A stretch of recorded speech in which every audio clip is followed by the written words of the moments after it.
All right, guys, I want to thank you all for meeting with me again. Last time we went over what the norms would be in our meeting. We again have them on our meeting table. That way we can all get together. I'll go ahead and go over our norms again. And then we will all work together to strategize about how we're going to help our population. So our meeting norms: be on time and be prepared, be present and engaged, be student and solution oriented, be open-minded and respectful of others, be respectful of everyone's time, and remember the focus is always student-driven. So one goal today is to identify strategies that will assist us in meeting our students' needs within the equity gap we found. We were going to begin by reviewing our last meeting's notes and the data we collected. So here is the data we have from our last meeting. This is what we found when we went through the California dashboard and our discipline dashboard. So as you can see on the tables, we were able to identify an equity gap. We determined that our Black African American population was our smallest population on campus, but currently has the highest suspension rates of any population on our campus. When looking further into this, we found that this population also scores lowest on our state testing. And we found that, it could possibly be because of the time lost from behavioral issues from the classroom that is impeding their overall academic success.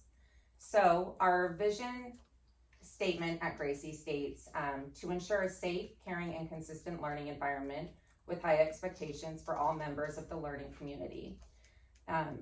Do you guys think that there are some strategies that we can utilize here at Gracie to ensure that our identified equity gap is being addressed in our school and we're meeting our mission statement?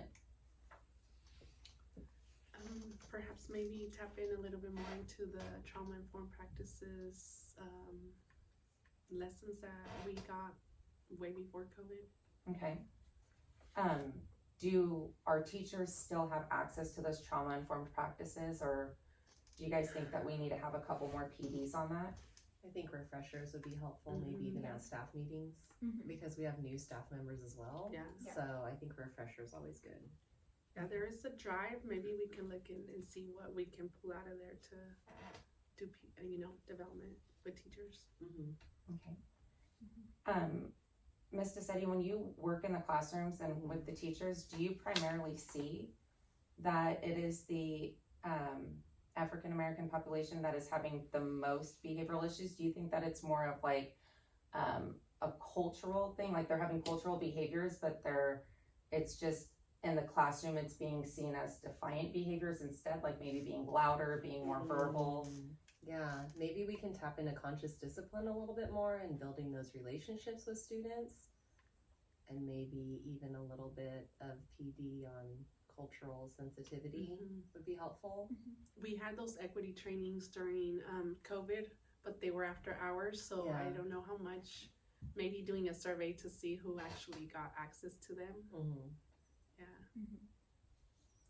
What about you, Ms. Caballero? What are you seeing? I am also seeing the same thing during my small group. I think we can also implement the PBIS system and talk about some of the students who are having these behaviors as well, so that we can support them and come up with more interventions as a team. Okay. So then what we can do before we meet next time is we'll just go ahead and we'll send that survey out to teachers. We'll make that drive accessible. And then we can also just at our next staff meeting talk about recognizing cultural differences, and then make sure that we are reviewing our conscious discipline procedures with creating the safe place so that they can stay in the classroom, and what that looks like with teachers self-regulating. Do you think that'll be helpful? Yeah.